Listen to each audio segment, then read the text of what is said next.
সবাইকে ঈদ মোবারক জানিয়ে শুরু করছি আমার ব্লগটা। আশা করি আপনাদের ঈদ অনেক অনেক অনেক ভালো গেছে, আমাদেরও আলহামদুলিল্লাহ ভালো গেছে। এখানে আমি সকাল বাজে 6টা, এখন আমার হাজব্যান্ড গোসল করতে গেছে। আমি আলমারি থেকে ওর ঈদের পাঞ্জাবি, পায়জামা আর যা যা লাগে জায়নামাজ এগুলা সব বের করে নিলাম, জানি ও এসে ওর খুঁজতে না হয়। জুতাটাও রেডি করে রেখে দিলাম, আর পাশে মেয়েদের জামা দুটাও বের করে রেখে দিয়েছি।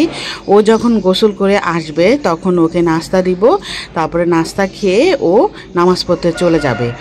আর প্রতি ঈদে আমি এভাবে করার চেষ্টা করি, কারণ সকালবেলা ঘুম থেকে উঠে যখন বাচ্চার বাবা নামাজ পড়তে যায় তখন আমি চেষ্টা করি ওকে কিছু খাওয়ায় দেওয়ার জন্য। আর এখানে যে মেহেদি পড়ছি, গতকাল রাতে আমার মেয়েরা আমাকে মেহেদি পরায় দিছে। কেমন হয়েছে মেহেদিটা কমেন্ট করে জানাবেন।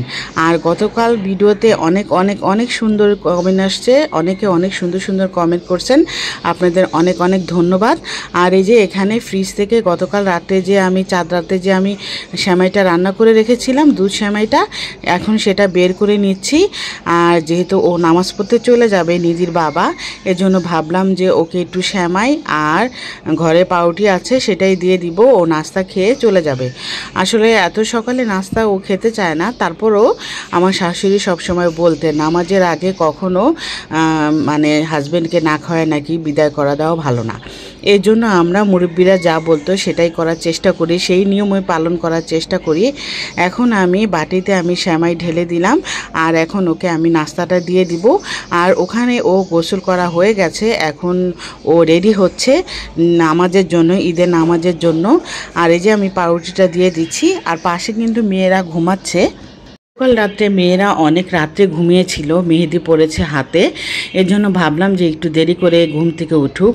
দেরি বলতে 9টার দিকে উঠাই দিব ওদেরকে ঘুম থেকে। আর আমরা যখন ছোট ছিলাম তখন কিন্তু 7টার সময় ঘুম থেকে উঠে রেডি হয়ে ড্রেস পরে বাইরে চলে যেতাম বান্ধবীদের সাথে দেখা করতে। আর এখন তো দিন চেঞ্জ হয়েছে, যুগ চেঞ্জ হয়েছে আসলে। আর আমাদের মতো ঈদ ওদের না। যাই হোক, এখন আমি আমার হাজব্যান্ডকে নাস্তাটা দিয়ে দিলাম, ও ওই যে নাস্তা খেয়ে নিয়েছে। এখন আবার আমাকে বলছে যে আমাকে সেন্ট দাও, তো আমি আবার সেন্টটা বের করে দিলাম। এখন ও পাঞ্জাবি পরে রেডি হয়ে গেছে নামাজের উদ্দেশ্যে, এখন ও নামাজ পড়তে চলে যাবে। আর আমি বাকি যে রান্নাগুলা সেগুলা করে দিব। আর এই যে আমি ধরে বসে আছি, ও নিচ্ছে না। পরে আমি আবার বললাম যে তুমি কেন এভাবে নিচ্ছ না? ও বললো দাঁড়াও আমি টুপিটা রেখে নিয়ে তারপরে তোমার থেকে নিচ্ছি। তো আমি গতকাল রাতে তো রোজ সেমাই এগুলা রান্না করে রেখেছিলাম। আজকে সকালবেলা ভাবলাম গরু মাংসটা সকাল সকাল বের করে রেখে দিই, গরু মাংস রান্না করব আর পোলাওটা রান্না করব, তাহলে আমার রান্না হয়ে যাবে। আর কাবাব ভেজে নিব। আর প্রতিবার সকালের মতোই আজকেও আমি সকালবেলা টিভিতে ইয়াসিন সূরা সেরেছি।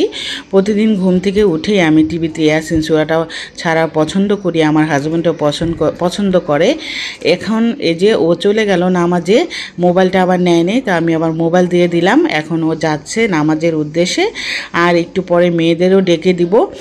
আর কার কেমন ঈদ যাচ্ছে সবাই কমেন্টের মাধ্যমে জানাবেন।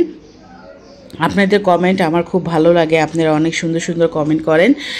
আর ঈদের দিনে কিন্তু সকাল সকাল ছেলেরা নামাজ পড়তে যাবে, এটাই আর কি ভালো লাগে। আর যখন আমার বাবা ছিলেন, আমার শ্বশুর ছিলেন, ওনারাও এইভাবে নামাজ পড়তে যেতেন, তখনকার দিন তো আলাদা একটা মজা ছিল। আর এখন আমি বিছনার চাদরটাও চেঞ্জ করে নিলাম। ওরা যেহেতু ওই রুমে ঘুমাচ্ছে, তাই ভাবলাম যে আমি তাড়াতাড়ি বিছনাটার চাদরটা চেঞ্জ করে ঘরটা ভালোভাবে গুছিয়ে নিই, আর পাশে রান্নাটাও চড়াই দিব। আর ওরা ঘুম থেকে উঠে তারপরে রেডি হয়ে নিবে। এখানে আমি বিছানাটা ভালো করে ঝেড়ে নিচ্ছি। আর আমি সকালবেলা সূরা ইয়াসিন ছেড়েছিলাম টিভিতে, তারপরে কাজ করতেছিলাম। আর যখন সূরা ইয়াসিন শেষ হবে তখন ভাবলাম যে একটু গান শুনি। আমি প্রতিবার এরকমই করি, একটু জোরে সাউন্ড দিয়ে গান শুনি, তারপরে আবার ঘরের কাজগুলা করতে থাকি। গতকালই তো আমি ঘর পুরো পরিষ্কার করে রেখেছিলাম, তারপরে এই যে দেখেন অর্ধেকের উপরে কত ময়লা, এগুলো আবার ভালো করে পরিষ্কার করে নিব। আর মেয়েরা ঘুম থেকে উঠলে ওরা রেডি হয়ে নিবে। আর ঈদের দিনটা আসলে 1 মাস রোজা কেমন করে চলে গেল কেউই বলতে পারলাম না। আর ঈদের দিনটা মাশাআল্লাহ অনেক ভালো কেটেছে আমাদের। আর এখানে আমি গরু মাংসটা ভালো করে মেখে চড়াই দিলাম, আর পোলাওটা আমি রান্না করে ফেলবো। পোলাওটা একটু দেরি করেই রান্না করব ভাবতেছি, তারপরও আর কি রান্না করব কিনা তাড়াতাড়ি সেটাই চিন্তা করতেছি। না ভাবলাম যে গরম গরম রান্না করে দিলে ওরা খেয়ে নিবে। পোলাওটা আমি 12টার দিকে চড়াবো। আর এখন আমি যে রোস্টটা আমার হয়ে গেছে, গতকালকে যে রোস্টটা রান্না করেছিলাম এখানে অনেক পানি ছিল, মানে ঝোল ছিল, সেই ঝোলটা আবার কমিয়ে নিলাম। আর এখন আমি টিকিয়া ভেজে নিয়েছি, আর এটাকে আমরা টিকিয়া বলি, কেউ কাবাব বলে, সেটা আবার ভেজে নিলাম। আমার মেয়ে আবার এই কাবাবটা অনেক পছন্দ করে, এর জন্য আমি ঈদের সময় চেষ্টা করি ওর পছন্দ মতো খাবার রান্না করার জন্য।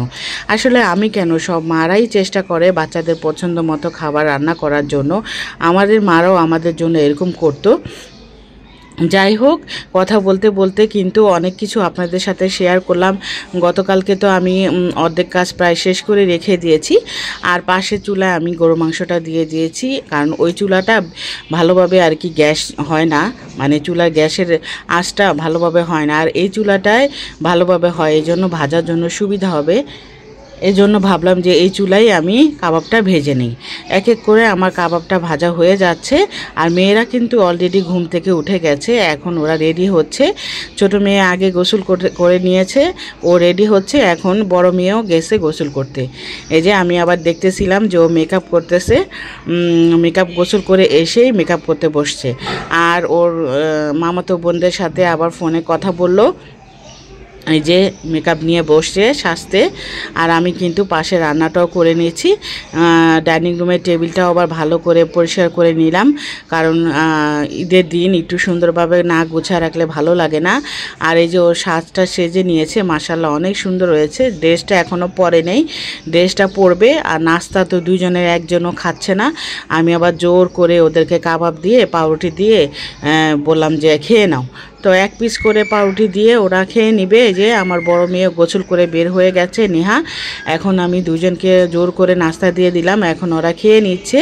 তারপরে আবার বড় মেয়েও রেডি হয়ে নেবে।